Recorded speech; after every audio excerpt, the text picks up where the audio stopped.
माफी चाहता हूं, इनसे माइक लेकर बीच में बोल रहा हूं। आप सभी साथियों का यहां आने के लिए बहुत बहुत धन्यवाद।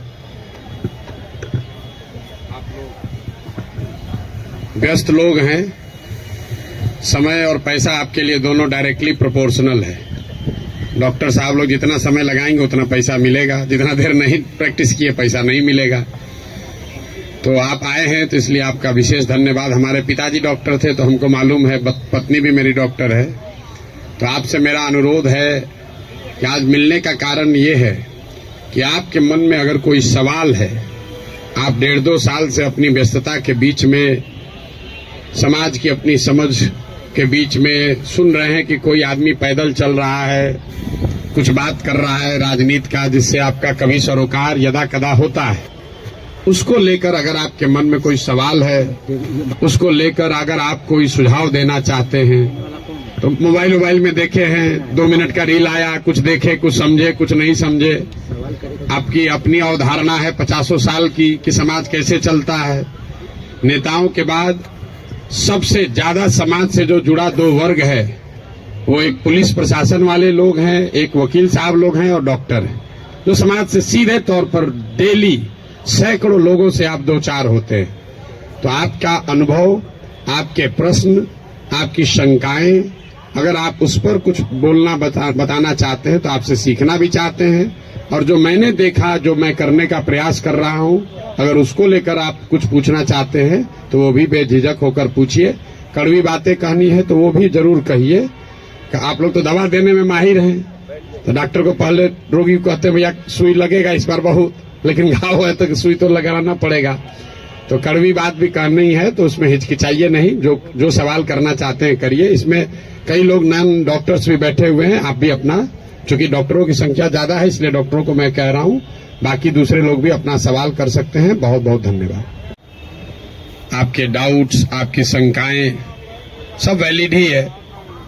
किसी ने कहा कि आप तो पहले सब दल को जिताए हैं तो आप पर भरोसा क्यों करें। कोई कह रहा है कि अरविंद केजरीवाल ठगा है तो अब आपको क्यों फिर से मौका दें। डॉक्टर साहब ने तो पूरा 77 से पूरा हिस्ट्री ही पढ़ के बताया। 77 से 47 से तो ज्यादा आप राजनीति का आपको आइडिया नहीं है।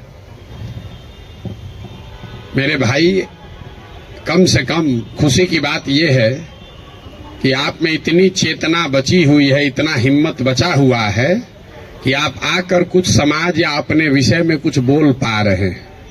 जनसुराज की सबसे बड़ी ताकत, सफलता यही है कि इतने अपने आप को प्रबुद्ध कहने वाले लोग एक क्वासाई पॉलिटिकल प्लेटफॉर्म पर आकर बैठे हुए हैं। न तो नेता और को तो देख के आप पहले डर के भागते हैं कि चंदा उंदा लेगा, क्या करेगा, क्या नहीं करेगा।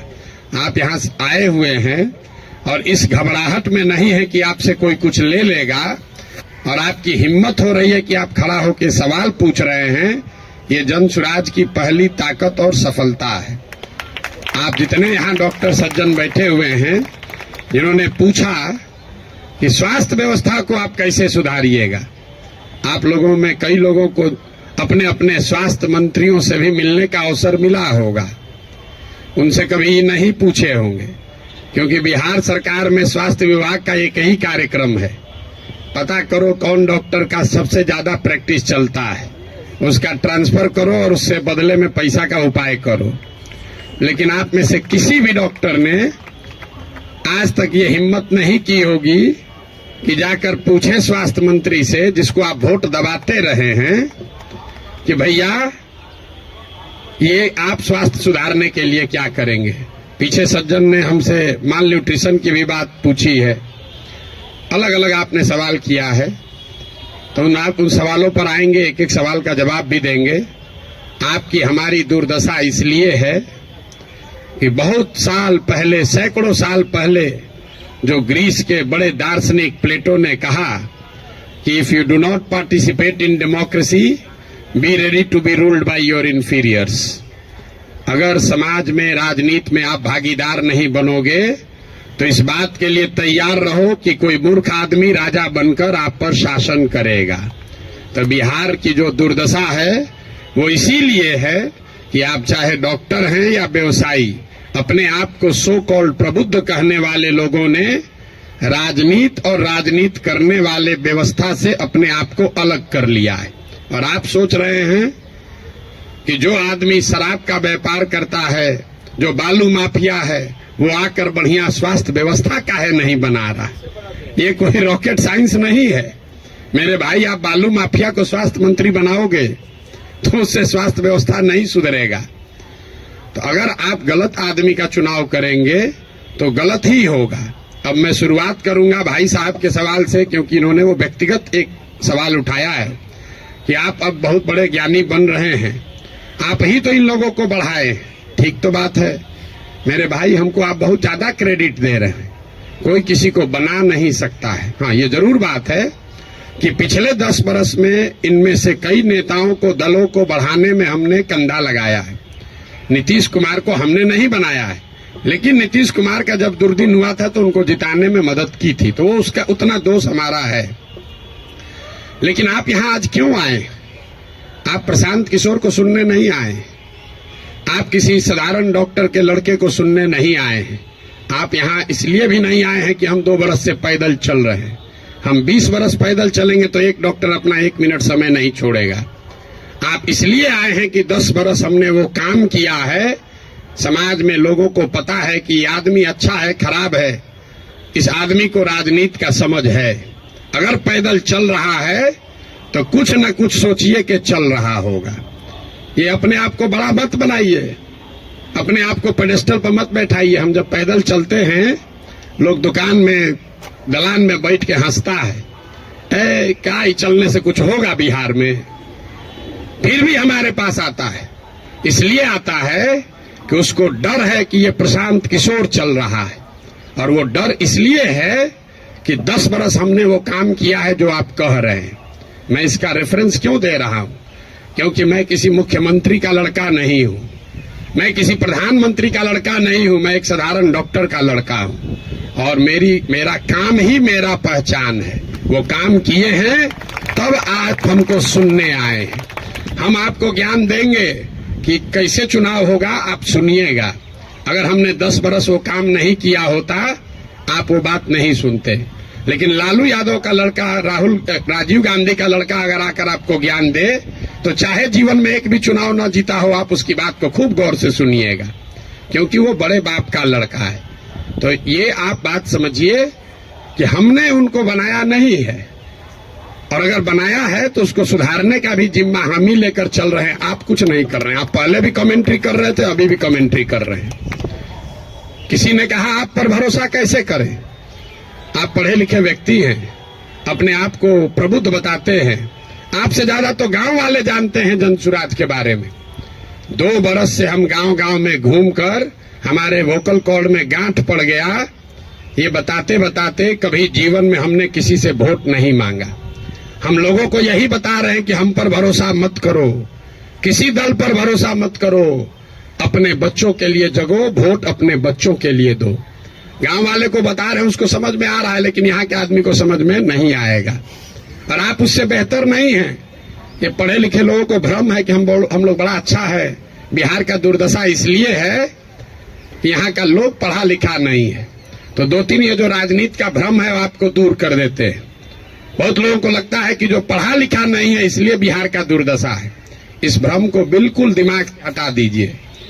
जितनी गलती पढ़े लिखे लोग कर रहे हैं, उससे कम गलती अनपढ़ लोग कर रहे हैं। जितनी अगर जाति की बात ले लीजिए, हिंदू मुसलमान की बात ले लीजिए, भ्रष्टाचार की बात ले लीजिए, तो पटना में जितने लोगों को आप जिता रहे हैं, पीछे के लोग तो फिर भी उलट पलट रहे हैं। पटना का विधायक पिछले 20-20 वर्ष से चुनाव नहीं हारे। और पटना की क्या दुर्दशा है आप लोग को पता है। तो पढ़ा लिखा वोटर कहीं इस बात का प्रमाण नहीं है।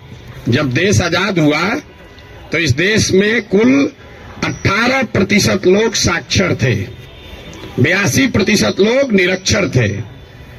82% इलिटरेट समाज ने गांधी को अपना नेता बनाया, अंबेडकर को, नेहरू को, पटेल को, बोस को चुना। आज पेपर पे बिहार में 77% लोग पढ़े लिखे हैं, और आपने पिछले 30 वर्ष में किसको नेता बनाया है ये आपको हमको बेहतर पता है। इस बात का प्रमाण नहीं है कि पढ़ाई लिखाई से आप अच्छा वोटर बन जाएंगे। मनमोहन सिंह जी देश में जीवन में सिर्फ एक ही बार चुनाव लड़े, दक्षिण दिल्ली से चुनाव लड़े और बीजेपी के एक साधारण कार्यकर्ता से चुनाव हार गए। बीजेपी के एक साधारण कार्यकर्ता ने मनमोहन सिंह जैसे बड़े इकोनॉमिस्ट को चुनाव हरा दिया। और वो चुनाव झंझारपुर से नहीं लड़े, वो चुनाव मधुबनी से नहीं लड़े, बिहार से नहीं लड़े कि जाति पर सब वोट पड़ता है। दक्षिण दिल्ली के उस लोकसभा से लड़े जहां पर सबसे ज्यादा पढ़े लिखे, सबसे ज्यादा high capita per capita income वाले लोग वोटर है। उन्होंने मनमोहन सिंह जैसे बड़े इकोनॉमिस्ट को छोड़कर एक साधारण कार्यकर्ता को चुना। इसका कोई प्रमाण नहीं है। हम लोग घर में कहते हैं कि हमारी दादी पढ़ी लिखी नहीं थी लेकिन बड़ा समझदार थी। लड़का पढ़ लिख गया है लेकिन बड़ा लंपट है। आप पढ़े लिखे होकर भी बहुत बड़े बेवकूफ हो सकते हैं और नहीं पढ़ा लिखा व्यक्ति भी बहुत समझदार हो सकता है। इसका मतलब ये नहीं है कि पढ़ाई की महत्ता नहीं है। पढ़ाई सिर्फ आपको इतना ही करता है कि आप इंफॉर्मेशन को प्रोसेस करने की आपकी क्षमता बढ़ जाती है, उसको आर्टिकुलेट करके प्रेजेंट करने की आपकी क्षमता बढ़ जाती है। आपकी प्रोसेस, आप उससे बहुत वाइज हो जाएंगे, ऐसी बात नहीं है। दूसरा जो भ्रम आपने बताया, बिहार में तो सब वोट जाते पर पड़ता है, भाई साहब ने बताया, आपने उसका काउंटर भी किया। लेकिन ये सबसे ज्यादा पूछे जाने वाला सवाल है। पिछले 2 बरस से हर आदमी, हर सभा, हर मीटिंग में ये कोई ना कोई जरूर पूछता है, भैया सब तो ठीक है, जाति से कैसे निपटिएगा। तो पहली बात तो ये समझिए कि जाति जो है वो सिर्फ बिहार की सच्चाई नहीं है, जाति पूरे भारत की सच्चाई है, यहाँ के समाज की सच्चाई है। जाति की महत्ता जितनी बिहार में है इतनी ही आंध्र प्रदेश में है, इतना ही कर्नाटक में है, इतना ही गुजरात में है, इतना ही यूपी में है। आप में से कोई भी ऐसा आदमी नहीं है यहाँ जो उन राज्यों में जाकर राजनीति किया है या वहां चुनाव लड़ाया है। आप हमको बताइए, वोका लिग्गा और लिंगायत अगर कर्नाटक में नहीं है तो क्या बिहार में है? पटेल और क्षत्रिय अगर गुजरात में नहीं है तो क्या बिहार में है? कहाँ जाति नहीं है? जाति हर जगह है। और ये आपको हमको हमारे दिमाग में ये बैठा दिया गया है कि बिहार में सब चीज जाति पर ही होता है। इस चीज को एग्जामिन कीजिए कि क्या बिहार में सब लोग वोट जाति पर देते हैं। तथ्य पर जाइए, दैनिक जागरण पर लेख पढ़कर दिमाग मत बनाइए।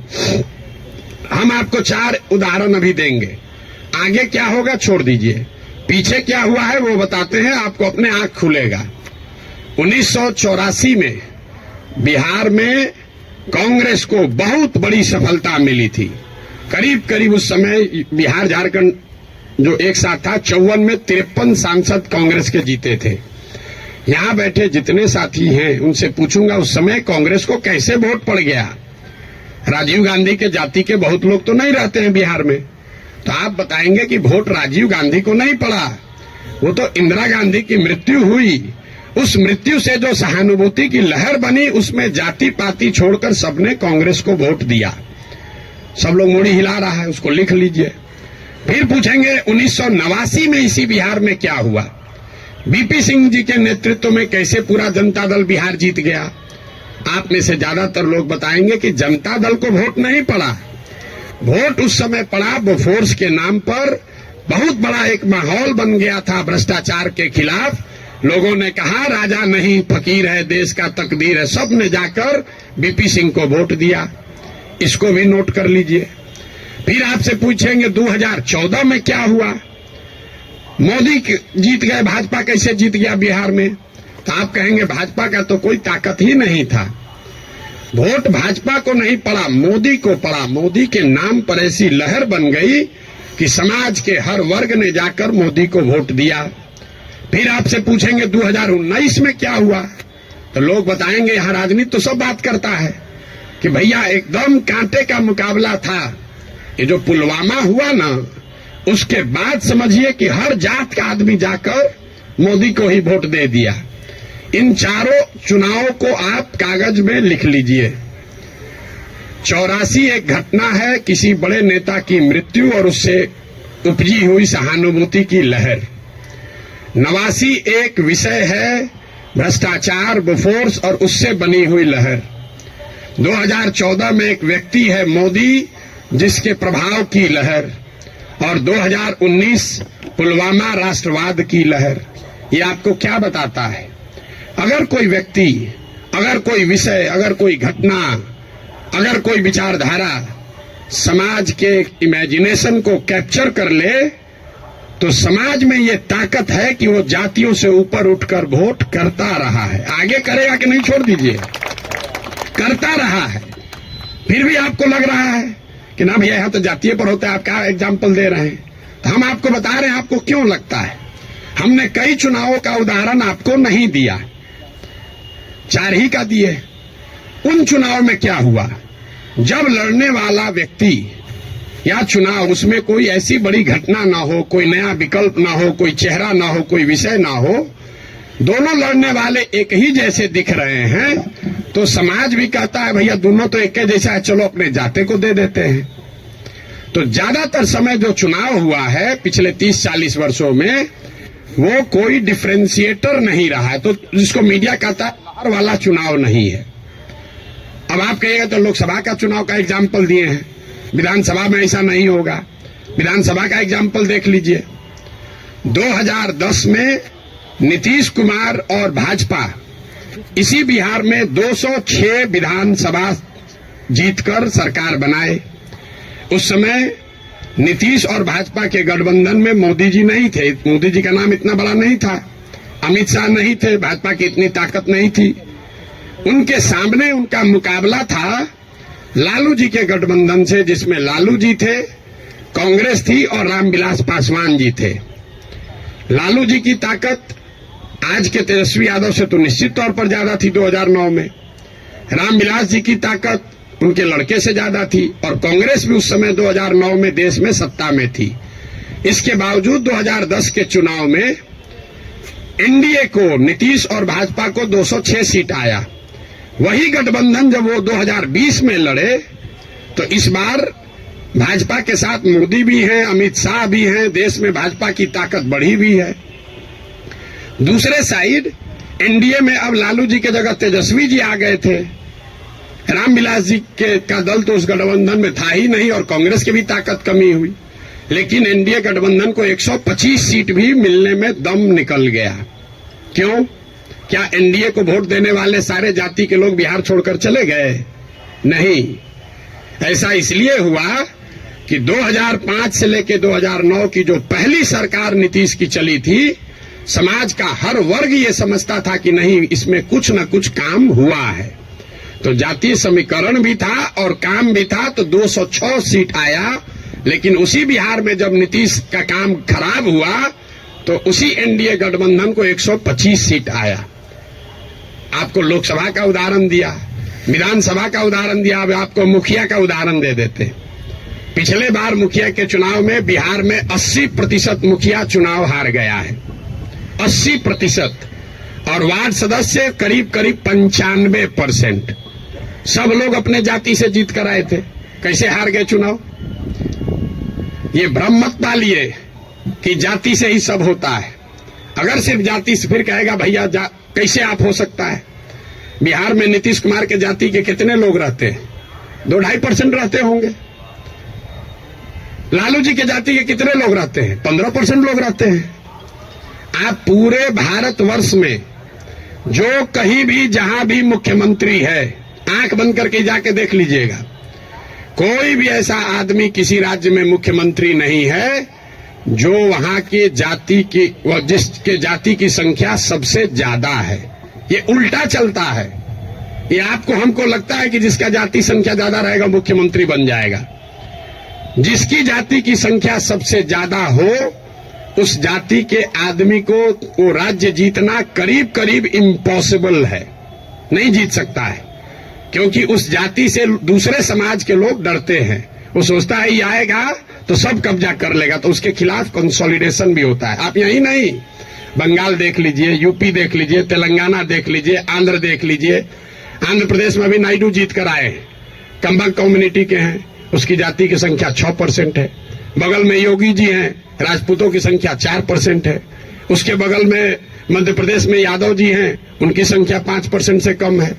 राजस्थान देख लीजिए, आप कहिए वो तो भाजपा का है, जितना रीजनल पार्टी है सबका उठाकर देख लीजिए, कहीं पर भी जिस जाति की संख्या सबसे ज्यादा है उसका नेता मुख्यमंत्री नहीं है। अब फिर यहाँ गलथेथाई का आदत है, कहेगा ना नीतीश तो पिछड़ा का नेता है। तो भाई अगर कोई नीतीश जी पिछड़ा का समीकरण गोलबंदी कर सकते हैं तो आप भी कर सकते हैं। आपको कौन रोका है? किसने रोका है कि कुशवाहा का जाति का कोई नहीं कर सकता है, या कोई ब्राह्मण नहीं कर सकता है, कोई राजपूत नहीं कर सकता है? भाई अगर कुर्मी समाज का आदमी कर सकता है तो कोई मुसहर भी कर सकता है, कोई कुशवाहा भी कर सकता है, कोई राजपूत भी कर सकता है। आप में वो क्षमता होनी चाहिए, वो प्रयास करने की का मादा होना चाहिए। जाति का भ्रम मत पालिए। और अंतिम बात, मान लीजिए एक बार कि आपको बात मान भी ले कि जाति बड़ा महत्वपूर्ण है, तो जिसको भी राजनीति के जरिए समाज का अगुवा बनना है उसके पास ये विकल्प नहीं है कि समाज में सब सुधर जाएगा तब हम आएंगे। सब आदमी कहता भैया करना तो चाहते हैं लेकिन बिहार में जातिवाद बड़ा है। अरे भाई, तो जब जातिवाद खत्म हो जाओगा तब राजनीति करने आओगे, तो ना जाति कभी खत्म होगा ना कभी आओगे। और अगर खत्म हो ही जाए, अगर भ्रष्टाचार खत्म हो जाए, जातिवाद खत्म हो जाए, बाहुबल खत्म हो जाए, तो आपके हमारे आने की जरूरत क्या है? जो खत्म किया है उसी को आगे रहना चाहिए। आपकी हमारी जरूरत तभी तो है। राजनीतिक अगुवा जिसको बनना है उसको समाज की कमजोरी और उसकी ताकत के रहते हुए ही उसका अगुवाई करना है। आप उससे अलग नहीं हट सकते। किसी ने भ्रष्टाचार की बात कही, भ्रष्टाचार पर आपका क्या प्रोग्राम है? कोई प्रोग्राम नहीं। भ्रष्टाचार तब सुधरेगा जब आप और हम भ्रष्टाचार कम करेंगे। हम हर गांव में कहते हैं कि जिस गांव में हम 5000 गांव में पैदल गए, गांव में सबसे पहले हल्ला कौन करता है कि बड़ा भ्रष्टाचार है, मुखिया चोरी कर रहा है, नाली गली नहीं बना रहा है, राशन कार्ड में पैसा ले रहा है, इंदिरा आवास में 20,000 लग रहा है, दाखिल खारिज में 10-15 हजार रुपया लग रहा है। वही आदमी करता है जो 2 बरिस पहले मुखिया के चुनाव में 500 रुपया लेकर वोट दिया है। सबसे पहले जो डॉक्टर साहब 50,000 रुपया देके खुद ट्रांसफर कराए हैं, बुरा नहीं मानिएगा, हमारे बाबूजी भी प्रैक्टिशनर थे, कि हमारा प्रैक्टिस ना गड़बड़ाए, हेल्थ मंत्री हमसे पैसा लेके हमको पोस्टिंग कर दे और बाकी सबके लिए ईमानदार हो जाए। कैसे संभव है रे भाई? कैसे संभव है? आप सोच रहे हैं कि हम 50,000 रुपया देके क्रीम पोस्टिंग करा लें, क्रीम पोस्टिंग कि खाली जाके हाजिरी बनाए, सिविल सर्जन को 5,000 रुपया दे, आप प्रैक्टिस करते रहे। स्वास्थ्य व्यवस्था को सुधारने के लिए बड़ा बड़ा लंबा लेक्चर दीजिएगा, ये कभी हो सकता है? नहीं हो सकता है। स्वास्थ्य व्यवस्था को लेकर जनसुराज की क्या सोच है? बिल्कुल ये सही सवाल है।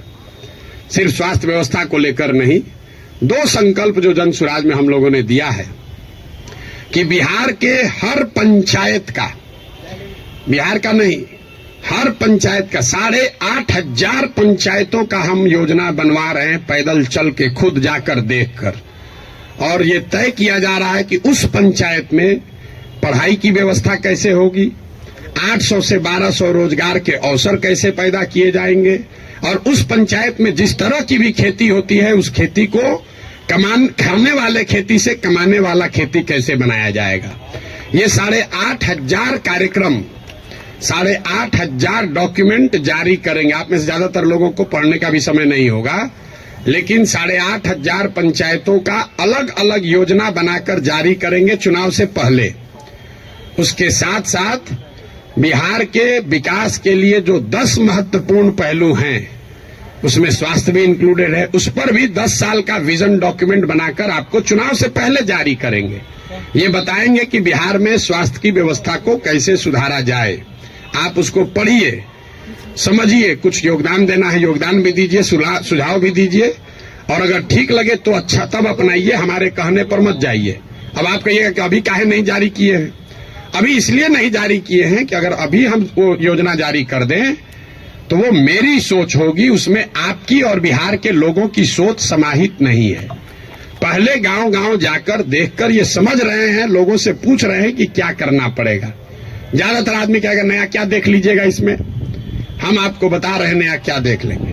हम भी बिहार के सरकारी स्कूल में पढ़े हैं, हमने अपने बाबूजी के क्लिनिक में देखा है 100 रुपया के मोनोसेफ नहीं खरीद पाने की वजह से इनकेफ्लाइटिस के पेशेंट हाथ जोड़ के कहते हैं भैया मर जाए, लेकिन अब हम कुछ नहीं कर सकते, घर में कुछ नहीं बचा है। 100 रुपया, तो हमको उसकी समझ है, लेकिन इसके बावजूद जब हम 2 बरस से चल रहे हैं पैदल, तो जो गरीबी, जो बदहाली, जो कष्ट मैंने जमीन पर देखा है, इसका मुझे कभी अंदाजा नहीं था। हम संयुक्त राष्ट्र संघ में पब्लिक हेल्थ में ही 10 बरस काम किए हैं, यहाँ राजनीति में से भी जुड़े रहे, लेकिन जितनी गरीबी बदहाली हम अपनी आंखों से देख रहे हैं, ये आंकड़ों से दिखने वाली गरीबी से कहीं ज्यादा है। आपने कुपोषण की बात कही, यहाँ सब डॉक्टर बैठे हुए हैं, आप में से ज्यादातर आदमी ऐसे होंगे जो शायद ही कोई 10 से ज्यादा हीमोग्लोबिन वाली महिला आपको देखते होंगे। यहाँ हम लोग जो एक स्टडी करा रहे हैं, देखते हैं, आप देखिएगा कल से ध्यान से, गांव में कहीं जाइए, 55-60 साल से ज्यादा उम्र की कोई महिला आपको सीधी खड़ी नहीं दिखेगी, सब बेंड हो गई है ऊपर से। तो न्यूट्रिशन, आप न्यूट्रिशन समझते अगर हैं, आप लोग तो डॉक्टर हैं, तो आपको पता है कि लंबे समय तक हीमोग्लोबिन के कमी की वजह से और ग्रोइंग एज में कैल्शियम नहीं मिलने की वजह से बोन का स्ट्रक्चर इतना कमजोर है कि समय से पहले वो बेंड होने लगता है। ये जब आप गांव में चलिएगा तो देखिएगा, 5 फीट 4 इंच से ज्यादा, 5 फीट 5 इंच से ज्यादा उम्र हाइट की कोई महिला आपको दिखने वाली नहीं है। आपने ठीक कहा, न्यूट्रिशन कोई वन शॉट सॉल्यूशन नहीं है, एंड इंटरजेनरेशनल प्रॉब्लम है। जिस मोदी जी के किताब पेपर की आप बात कर रहे हैं, एक आंकड़ा आपको दे रहा हूं, आज से 300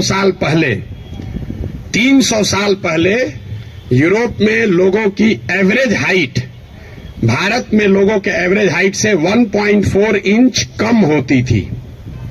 अब यूरोप में 300 साल में on an average 1.6 inch Bharat से ज्यादा हो गई है। 300 वर्ष में करीब करीब 3 इंच लंबाई का असर पड़ गया है। और दुनिया भर में जो डेवलपमेंटल इकोनॉमिक्स पढ़ते हैं उनको मालूम है कि हाइट और लाइफ टर्म अर्निंग में डायरेक्ट कोरिलेशन है। The taller you are more likely to earn higher income and wages than those who are not. इसका मतलब ये नहीं कि जिसका हाइट कम है पैसा कम कमा रहा है, तुरंत लोग गणना करने लगेगा कि ये तो बड़ा नाटा आदमी को देखें बड़ा पैसा कमा रहा है। Height is a reflection of your overall growth. अब डॉक्टर लोग को हम क्या बताएंगे, आपको समझ है, हाइट दिख रही है और ब्रेन का ग्रोथ आपको नहीं दिखता है।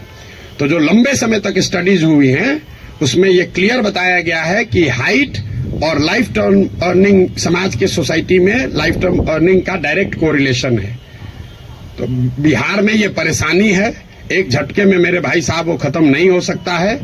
यहां किसी ने पर कैपिटा इनकम की बात की, बिहार में पर कैपिटा इनकम है 35,000 रुपया। देश में प्रति व्यक्ति आय है करीब करीब 1,34,000। बिहार का प्रति व्यक्ति आय है 35,000 रुपया सालाना। उसमें अगर पटना और बेगूसराय को हटा दीजिएगा तो ये प्रति व्यक्ति आय घट के हो जाएगा 22,000 रुपया। 22,000 को जरा 365 से डिवाइड कर दीजिए, देखिए कि दिन में कितना हुआ। 100 में 80 आदमी यहां दिन में 100 रुपया भी नहीं कमा रहा है। आप किस न्यूट्रिशन की बात करेंगे।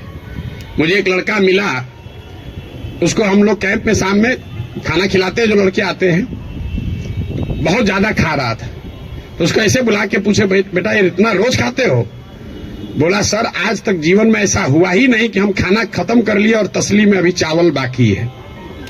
आज तक ऐसा जीवन में नहीं हुआ कि हमारा पेट भर गया हो और चावल अभी तसली में बाकी है। जो जितना खाना है उसी से पेट भरना है। आप न्यूट्रिशन की क्या बात करेंगे। इन बातों की चर्चा आपने ठीक कहा जनसुराज में नहीं करते, क्या करें।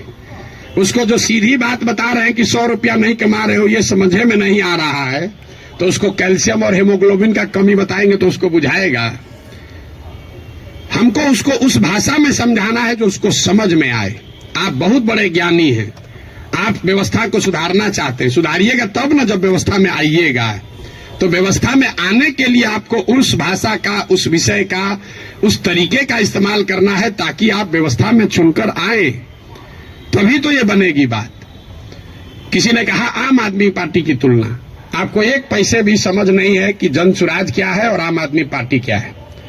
आम आदमी पार्टी आंदोलन से निकली हुई एक पॉलिटिकल व्यवस्था है और जनसुराज में प्रशांत किशोर का, जनसुराज का आंदोलनों में कोई यकीन नहीं है। हम रोज ये बात कम से कम 100 दफे कह चुके हैं। जन सुराज आंदोलन नहीं है, इसको जेपी के आंदोलन से कंपेयर मत कीजिए और इसको आम आदमी पार्टी के आंदोलन से कंपेयर मत कीजिए, क्योंकि आंदोलन है ही नहीं। क्यों नहीं है? हमको लोग आग कहता है भैया आंदोलन कीजिए उससे बिहार सुधरेगा। मेरा आंदोलनों में कोई यकीन नहीं है, क्योंकि मानव सभ्यता का इतिहास आपको बताता है, पूरे दुनिया का, बिहार का, भारत का नहीं, पूरे दुनिया का मानव सभ्यता का इतिहास ये आपको बताएगा कि आज तक किसी भी आंदोलन से, फ्रांस की क्रांति को अगर आप अपवाद के तौर पर हटा दीजिए, तो किसी भी रेवोल्यूशन से, आंदोलन से कभी समाज का भला नहीं हुआ है। आंदोलन और रेवोल्यूशन जो है वो किसी को सत्ता से हटा सकता है। वो तेज हथियार है जिससे आप बड़े से बड़े वृक्ष को काट सकते हैं, उससे आप नए समाज का निर्माण नहीं कर सकते।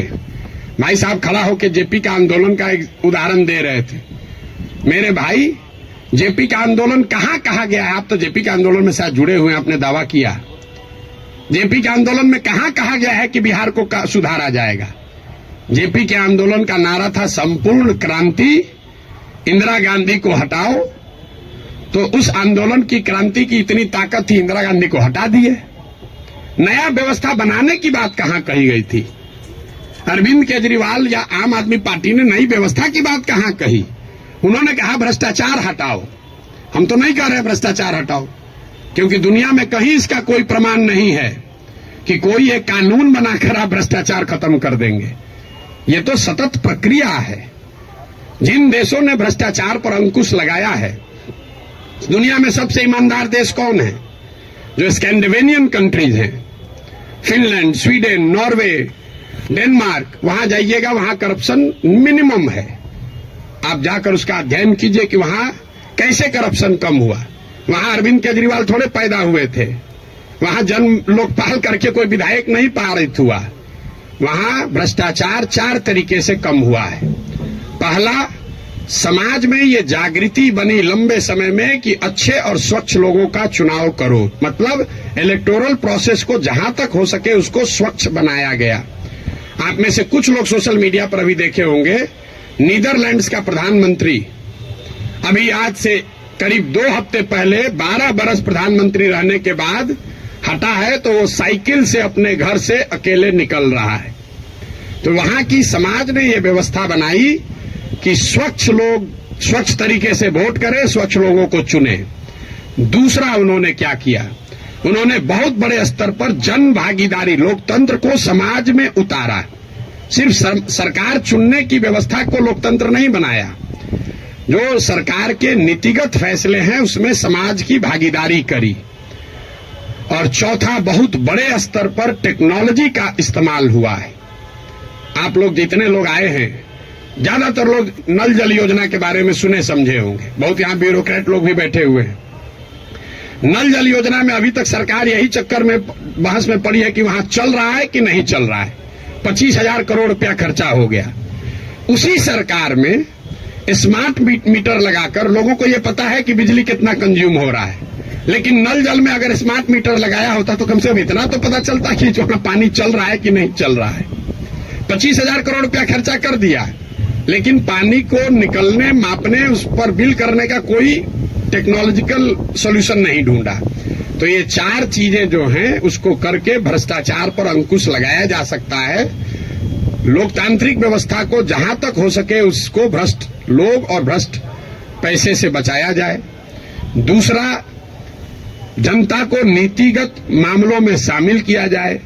तीसरा, उनको भागीदार बनाया जाए, सरकारी सत्ता और संसाधन का विकेंद्रीकरण हो।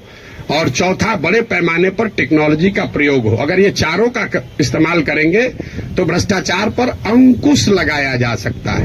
खत्म ना हो सकता है, ना होने का हम दावा कर रहे हैं। तो वो सब बात मत कहिए कि आप कैसे खत्म कीजिएगा, हम ना खत्म करेंगे, हमारे बस का ही नहीं, हमारे कैसे खत्म हो जाएगा। सीओ साहब का 40 लाख रुपया लेके पोस्टिंग कीजिएगा, सीओ पैसा नहीं लेगा दाखिल खारिज में, ऐसा संभव है? 40 लाख रुपया लेकर अगर सीओ से को आप पोस्टिंग कीजिएगा, थाना दीजिएगा, अगर किसी थानेदार को 20 लाख रुपया लेके, तो पैसा कैसे नहीं लेगा? लेगा ही लेगा। अब आपका एक और सवाल लोगों का जो रहता है, भैया इस पर कैसे भरोसा करें? भाई बिल्कुल मत भरोसा करो। जो पहले से आपको ठग रहा है, आप लोग डॉक्टर हैं, जो दवा पहले से फेल है उसको इस्तेमाल करना चाहते हो, लेकिन ट्रायल मेडिसिन कैसे, मेडिसिन का ट्रायल कैसे होता है? आपको मालूम है कि इसकी 100% गारंटी नहीं है, लेकिन फिर भी कहते हैं अच्छा पेशेंट मर रहा है, उसका कंसेंट लेकर आप ट्रायल मेडिसिन देते हैं कि 20% भी चांस अगर कहीं लग गया तो ठीक हो जाएगा। आप जनसुराज को वही ट्रायल मेडिसिन ही समझ लीजिए। पहले वाला तो पहले से एक्सपायर है। बताइए यहाँ के लोगों के बुद्धिमत्ता का जरा आलम देखिए। जो पहले से एक्सपायर मेडिसिन है उसको देने के लिए तैयार है, लेकिन ट्रायल मेडिसिन में शायद संभावना है 10% ठीक हो जाए, हम 10% कह रहे हैं, तो उस पर आप दाव नहीं लगाना चाहते। पहले से एक्सपायर मेडिसिन को कह रहे इसी को दो। भाई किसको कंपेयर कर रहे हैं आप? अगर दो यहां नई व्यवस्था बन रही हो तो जरूर आपका वैलिड सवाल है कि भाई आम आदमी पार्टी को दें कि जनसुराज को दें, लेकिन जब पहले से तीनों एक्सपायरी मेडिसिन है, उसके सामने कुछ भी नया हो रहा है, तो आपको तो कहना चाहिए नहीं चलो एक बार ट्राई करके तो देखते हैं। यहां तो 30 वर्ष से खत्म ही हो रहा है। मेरा आपसे इतना ही अनुरोध है, आग्रह है। आपने ड्राइंग रूम में रहकर बहुत बात कर ली, अपने चैम्बर में रहकर बहुत बात कर लिया, आप समाज की चिंता करने वाले लोग हैं, लेकिन इसी अव्यवस्थित समाज से आपने अपने और अपने परिवार के लिए कुछ कर लिया है। अब ये समय है कि थोड़ा ही सही कुछ न कुछ अपने इस मिट्टी के लिए, अपने समाज के लिए वापस कीजिए। प्रशांत किशोर पर भरोसा मत कीजिए। हम करें, आप करें, हमारे बच्चे करें, आज हो या 20 वर्ष के बाद हो, करना तो किसी न किसी बिहार के आदमी को ही पड़ेगा। ये बात आप गांठ बांध लीजिए। कोई तमिलनाडु से आकर बिहार की व्यवस्था सुधारने वाला नहीं है। और डॉक्टरों का और बुद्धिजीवियों के लिए अंतिम बात, आपका सबसे बड़ा स्टेक है। कई बार पैसे वाले बुद्धिजीवियों को लगता है हम तो बचे हुए हैं, इससे हमारा लड़का तो बंगलोर सेटल हो गया। मेरे भाई आपका दुर्दशा सबसे ज्यादा है। जो गरीब है उसका बच्चा तो फिर भी छठ उठ में आ जा रहा है, ट्रेन में धक्का खा के भी। आपका बच्चा कहता है ना कहां जाएंगे छठ में, वहां ठीक नहीं लगता है। जो गरीब है वो बूढ़ा होगा, वापस अपने घर में आएगा, क्योंकि उसको बॉम्बे बेंगलोर रहने का साधन नहीं है। लेकिन आपके बच्चे जिसके लिए आप अभी 18 घंटा काम कर रहे हैं, जैसे हमारे बाबूजी किए, आपके बच्चे बिहार वापस लौट कर आने वाले नहीं है। अगर जहाज डूबेगा तो उसमें बैठा हुआ हर व्यक्ति डूबेगा। हमारे बाबूजी भी 12 घंटा, कभी संडे को भी छुट्टी नहीं लिए, रात दिन लगे रहे, घर बना रहे हैं। हमारा बेटा रहेगा यहाँ, हमारा पतोह रहेगा यहाँ, हमारा लिविंग रूम रहेगा। आज ही कोई आदमी आया था, भैया 4 बरस से आप घर नहीं गए, वहां बक्सर में मेरा घर है, सासाराम में भी घर है, 4 बरस से वहां कोई दिया बत्ती जलाने वाला भी नहीं है। और हम तो 4 बरस से छोड़े, हमारा लड़का अगले 40 बरस नहीं आएगा, चाहे हम में जितना। ये देखिए जिसका घर है, इनके बच्चे यहां नहीं है। इतना बड़ा बनाए हैं पटना में, इससे बड़ी प्रॉपर्टी पटना में नहीं होगी प्राइवेट। इनके बच्चे भी यहां नहीं है। अगर बिहार में वो व्यवस्था होती तो इस घर को बनाने वाले लोग भी यहां रहते। इस घर का ये बहुत बड़ा एग्जाम्पल है। अब देखिए इसकी दशा, जब इनके बच्चे यहां आकर नहीं रह रहे हैं, तो आप जो अपना मेहनत कर रहे हैं बेगूसराय में, मुजफ्फरपुर में, औराई में, कटिहार में, मेरे भाई कुछ नहीं बचेगा। इसलिए आपकी हमारी जिम्मेवारी है कि समाज को बनाइए, खड़ा कीजिए। अगर वहां अच्छा स्कूल खुल गया है तो आपका बच्चा आपके साथ रह के पढ़ रहा है। अगर यहाँ अच्छी व्यवस्था हो जाएगी तो शायद आपका बच्चा आपके साथ नौकरी करते हुए बिहार में रहेगा, वरना जड़ ही खत्म हो जाएगा। हम गांव में चलते हैं, देखते हैं जितने बड़े घर पुराने बने हैं सब करीब करीब भूत बंगला बन गया है, ढह कर खंडहर हो गया है। तो ये प्रबुद्धों को समझने सोचने का समय है। एक अवसर अगर मिला है, आपके पास जो भी क्षमता है, जिस तरीके से भी, कुछ नहीं है, आप कम से कम मन से आशीर्वाद तो दीजिए। सवाल क्या कर रहे हैं? आपको कोई कहता सवाल करने, हमको कोई दिक्कत नहीं, दिन भर आप सवाल कीजिए, हम तो दिन रात यही काम करते हैं। लेकिन सवाल करके आप किसी का भला नहीं कर रहे हैं, आप अपना ही नुकसान कर रहे हैं। अरे कुछ नहीं कीजिए, कम से कम कुछ अच्छा हो रहा है उसके समर्थन में एक आवाज तो लगाइए। वो भी नहीं कर सकते हैं, गुड विशेष आशीर्वाद तो दे सकते हैं। आपसे तो कोई पैसा मांगा नहीं, वोट तो देने आप जाइएगा नहीं, ऐसे भी वोट देने तो ऐसे भी नहीं जाइएगा। आपका वोट है कहाँ? आप अपने को जबरदस्ती बैठाए हुए हैं एवरेस्ट पर। आपको पूछ कौन रहा है? आपको पूछ कोई नहीं रहा है। तो अपने आप को रेलेवेंट बनाइए ताकि आपके आने वाली पीढ़ी इस जमीन से जुड़ी रहे। आप जिस काम को करने के लिए अपना अभी जीवन खपा रहे हैं, आपके पास 1 मिनट नहीं है कि सांस भी ले। जो चीज बना रहे हैं उसको भोगने वाला, उसका उपयोग करने वाला कोई नहीं बिहार में बचेगा आपका अपना, अगर आप बिहार की व्यवस्था को सुधारने के लिए कुछ न कुछ न करें। और ये आपकी हमारी मौतिक, नैतिक और मौलिक जिम्मेवारी भी है कि अगर भगवान ने हम लोगों के लिए अच्छा कुछ कर दिया है तो हम लोग की जिम्मेवारी है कुछ वापस हम लोग वापस इस समाज को दें। अब आपका और कोई सवाल है तो कर लीजिए। बहुत बहुत धन्यवाद।